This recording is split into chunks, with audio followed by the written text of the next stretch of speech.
Welcome to Nisha classes at UK. चलिए start करते हैं आपके एलटी के लिए जो आने वाला है आपका टीचिंग एप्टीट्यूड।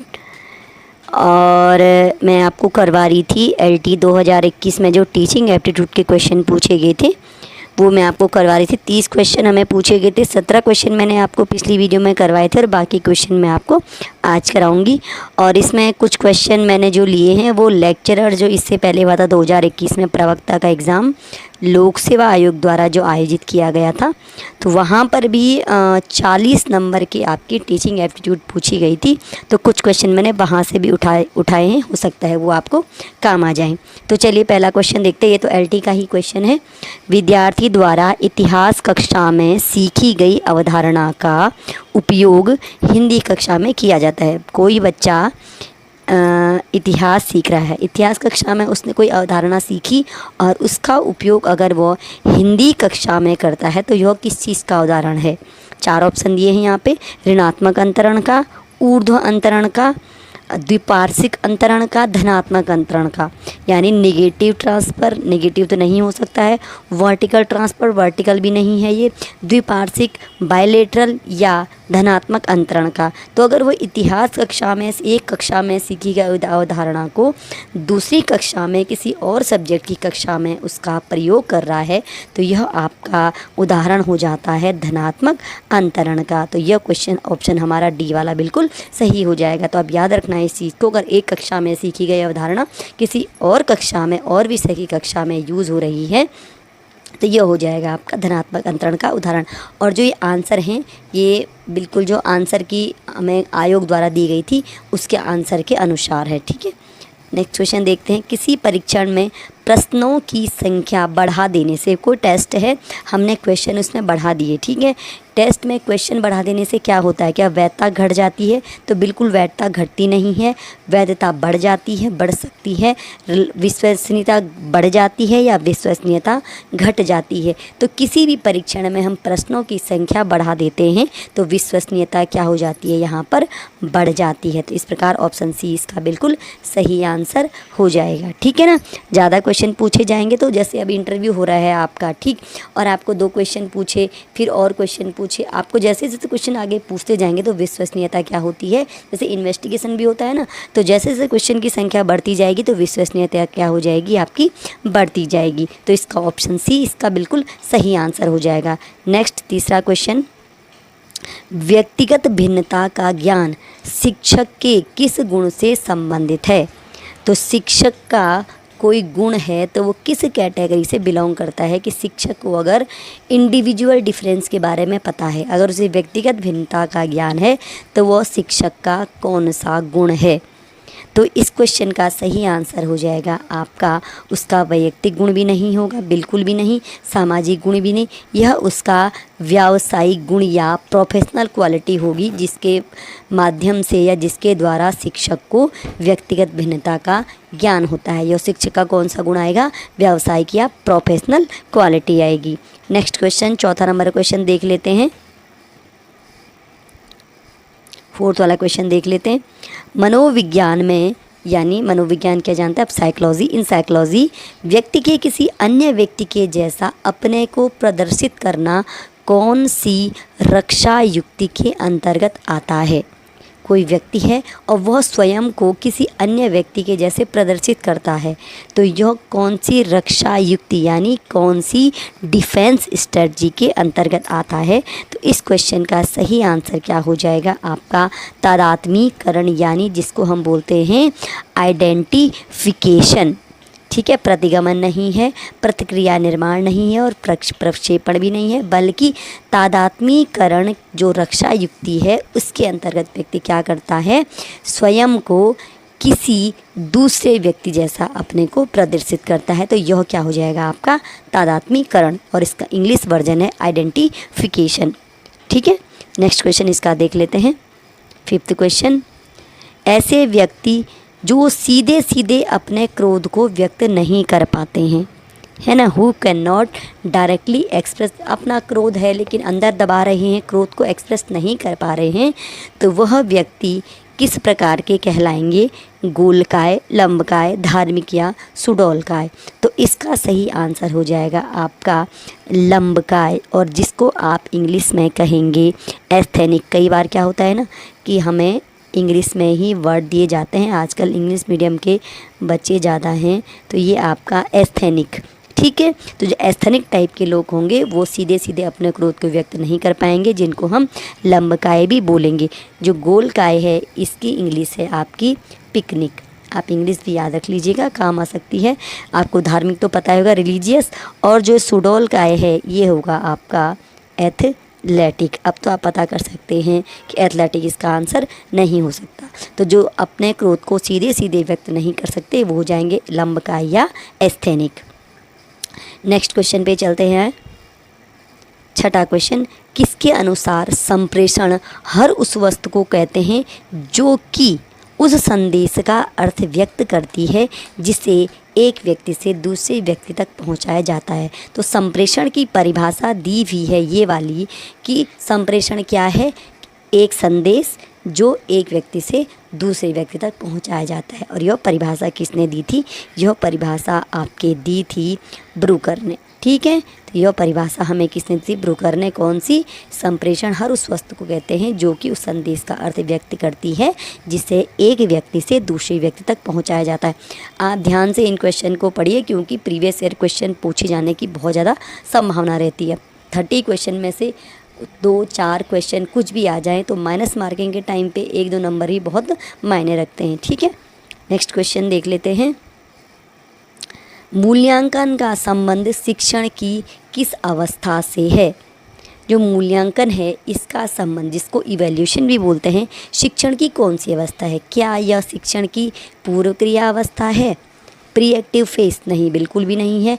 शिक्षण की पश्चात क्रिया अवस्था है, या शिक्षण की अंत क्रिया इंटरएक्टिव फेस है, या शिक्षण की पश्चात क्रिया अवस्था है? तो जैसा कि आप जानते होंगे जो मूल्यांकन है वो क्या है? शिक्षण की पश्चात क्रिया अवस्था है। इवैल्यूएशन क्या है?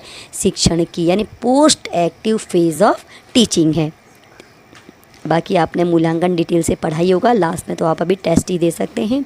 ठीक है, और अगर आपको किसी क्वेश्चन में कोई भी डाउट लगता है, आपको लगता है कि हाँ मुझे इस टॉपिक से, एक चीज़ ध्यान रखिए, अगर आपको लगता है ना कि इस टॉपिक से मुझे कुछ नहीं आता तो आप क्या करिए, फटाफट से बुक निकाल के उस क्वेश्चन उस टॉपिक से जितनी भी चीज़ें रिलेटेड हैं वो फटाफट आप देख के क्लियर कर लीजिए। तो इससे एग्ज़ाम में आपको याद रहने की संभावना बहुत ज़्यादा बन जाती है। क्वेश्चन लगाने का फ़ायदा बस इतना ही होता है। नेक्स्ट है, शिक्षण कार्य के मुख्य घटक हैं, यानी the main factors of teaching work. ठीक है, तो शिक्षण कार्य के मुख्य घटक क्या हैं? शिक्षण छात्र अभिभावक? बिल्कुल भी नहीं। शिक्षण छात्र और प्रधानाचार्य? बिल्कुल भी नहीं। शिक्षक और छात्र? ये दोनों बिल्कुल, इनसे भी काम नहीं चलेगा। तो इसका सही आंसर हो जाएगा शिक्षक, छात्र और पाठ्यक्रम, यानी टीचर, स्टूडेंट एंड करिकुलम। ये तीनों चीज़ें क्या हैं? शिक्षण कार्य के मुख्य घटक हैं। नेक्स्ट क्वेश्चन आगे बढ़ते हैं। मूल्यांकन के क्षेत्र हैं, द स्कोप ऑफ इवैल्यूएशन ही। क्या मूल्यांकन के क्षेत्र सीमित है? बिल्कुल भी सीमित नहीं है। असीमित हैं तो असीमित भी नहीं है। संकुचित हैं तो मूल्यांकन का क्षेत्र संकुचित भी नहीं है, बल्कि मूल्यांकन का क्षेत्र विस्तृत है, जिसे हम कहेंगे आपका मूल्यांकन का क्षेत्र क्या है? ब्रॉड है। मूल्यांकन एक ब्रॉड अवधारणा है। ठीक है, लिमिटेड भी नहीं है, अनलिमिटेड भी नहीं है, नैरो भी नहीं है, बल्कि ब्रॉड या विस्तृत है। तो मूल्यांकन के क्षेत्र क्या होंगे? विस्तृत हो जाएंगे। नेक्स्ट क्वेश्चन आगे बढ़ते हैं।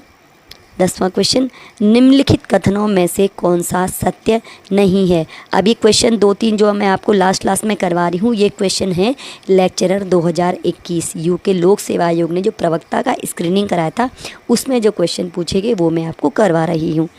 निम्नलिखित में से कौन सा सत्य नहीं है? क्या शिक्षण एक कला है? बिल्कुल। Teaching is an art. शिक्षक प्रशिक्षित किए जा सकते हैं? बिल्कुल, शिक्षक प्रशिक्षित किए जा सकते हैं। ये भी सही है। ये भी से हमें पता करना है कौन सा सत्य नहीं है। नहीं ज़रूर देख लेना। ओके, शिक्षक जन्मजात होते हैं? बिल्कुल, शिक्षक जन्मजात नहीं होते हैं, बल्कि शिक्षकों को जब उन्हें ट्रेंड किया जा रहा है, प्रशिक्षित किया जा रहा है, तो वो दो चीज़ें कैसे हो गई? इसका मतलब इस क्वेश्चन का जो ये वाला आंसर है, जो अब इसका आंसर क्या हो जाएगा? सी वाला इसका बिल्कुल सही आंसर हो जाएगा। कौन सा सत्य नहीं है? शिक्षक जन्मजात होते हैं, ये सत्य नहीं, यानी शिक्षक जन्मजात नहीं होते हैं। नेक्स्ट क्वेश्चन आगे बढ़ते हैं। क्वेश्चन नंबर 11, बहुउद्देशीय विद्यालयों की अवधारणा प्रस्तुत की गई थी किसके द्वारा? बहुउद्देशीय विद्यालय यानी concepts of multipurpose schools was introduced by. Multipurpose schools किसने दिया था ये कॉन्सेप्ट? क्या वुड घोषणा पत्र? तो वुड घोषणा पत्र बिल्कुल भी नहीं। विश्वविद्यालय शिक्षा आयोग? नहीं। विद्यालयों की बात कर रहा है, ये भी नहीं। माध्यमिक शिक्षा आयोग द्वारा? तो बिल्कुल माध्यमिक शिक्षा आयोग, सेकेंडरी एजुकेशन कमीशन ने बहुउद्देशीय विद्यालय यानी मल्टीपर्पज स्कूलों की अवधारणा को प्रस्तुत किया था। शिक्षा आयोग भी इसका आंसर नहीं, तो इसका सही आंसर हो जाएगा माध्यमिक शिक्षा आयोग द्वारा बहुउद्देशीय विद्यालयों की अवधारणा प्रस्तुत की गई थी। जितना ध्यान से आप वीडियो को देख रहे हैं उतना ध्यान से सुनिए भी और याद भी ज़रूर कीजिए, क्योंकि अब इतना टाइम नहीं रह गया कि आप अलग से याद करेंगे, ठीक है। और लास्ट तक क्वेश्चन, सारे क्वेश्चन आप ध्यान रखें, क्योंकि मैं आपको कहीं से क्वेश्चन अपने मन से नहीं करवा रही, ये क्वेश्चन एग्जाम में पूछे गए हैं, वही मैं आपको करवा रही हूँ। नेक्स्ट क्वेश्चन है, राष्ट्रीय जनसंख्या शिक्षा परियोजना national population education project was launched in. राष्ट्रीय जनसंख्या शिक्षा परियोजना कब प्रारंभ हुई थी? 1980, 1990, 2009 या 2000 में? तो इस क्वेश्चन का सही आंसर हो जाएगा 1980 में। राष्ट्रीय जनसंख्या शिक्षा परियोजना प्रारंभ हुई थी आपके 1980 में, ठीक है, ध्यान रखना। नेक्स्ट क्वेश्चन, रूसा का पूरा रूप है? रूसा RUSA, ये रूसा जो है ना, ये है RUSA। तो इसमें 4 ऑप्शन है, राष्ट्रीय उच्च शिक्षा अभियान, राष्ट्रीय उच्चतर शिक्षा अभियान, राष्ट्रीय उच्चतम शिक्षा अभियान और राष्ट्रीय यूनाइटेड शिक्षा अभियान। तो इसका सही आंसर हो जाएगा B, यानी राष्ट्रीय उच्चतर शिक्षा अभियान क्या है? रूसा का पूरा रूप है।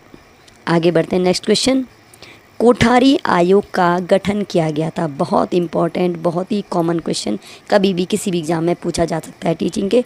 कोठारी आयोग, राधाकृष्णन आयोग है ना, 2-3 कमीशन है, विश्वविद्यालय आयोग वगैरह, तो ज़रूर आयोग आप पढ़ के जाइए।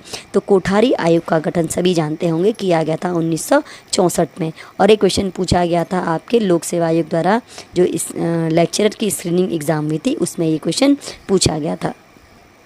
नेक्स्ट क्वेश्चन है, राष्ट्रीय ज्ञान आयोग के अध्यक्ष थे? इससे भी सभी परिचित होंगे। तो राष्ट्रीय ज्ञान आयोग के अध्यक्ष कौन थे? आपके सैम पित्रोदा थे, ठीक है। बहुत ही कॉमन क्वेश्चन है, पूछ लिया जाता है एग्जाम में, सारे क्वेश्चन टफ नहीं होते ना। राष्ट्रीय पाठ्यक्रम की रूपरेखा 2005 NCF 2005, इसका क्वेश्चन मैंने आपको एक वीडियो स्पेशली इस पे बनाया था, कुछ इंपॉर्टेंट क्वेश्चन से लेके। अगर आप डिमांड करते तो पूरा NCF का एक चैप्टर आपको करवा सकते हैं, लेकिन फ़िलहाल अभी इतना कीजिए आप। अंग्रेजी विषय को किस कक्षा से अनिवार्य किया गया? तो जो NCF 2005 है, इसके अनुसार अंग्रेजी शिक्षा को जो अनिवार्य किया गया वह है कक्षा 1 से।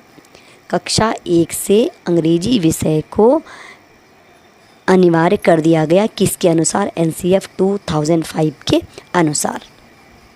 नेक्स्ट आंसर है, नेक्स्ट क्वेश्चन, किस योजना में स्कूल को बाल गृह समझा गया? ये LT के क्वेश्चन है, लास्ट के 2 जो हैं।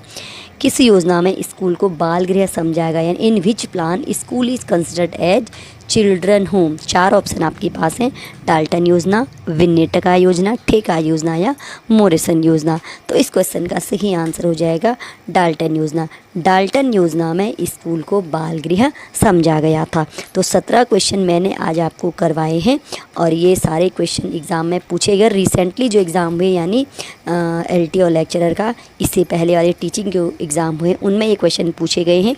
अगर आपको PDF चाहिए तो मैंने आपको बताया था कि PDF हमारे टेलीग्राम चैनल से मिल जाएगा, लेकिन आप कमेंट कीजिए, टेलीग्राम चैनल का लिंक हम आपको डिस्क्रिप्शन में दे देते हैं। और अगर वीडियो अच्छा लगता है तो लाइक ज़रूर कीजिए और हमसे जुड़े रहना चाहते हैं तो चैनल को सब्सक्राइब भी कर दीजिए।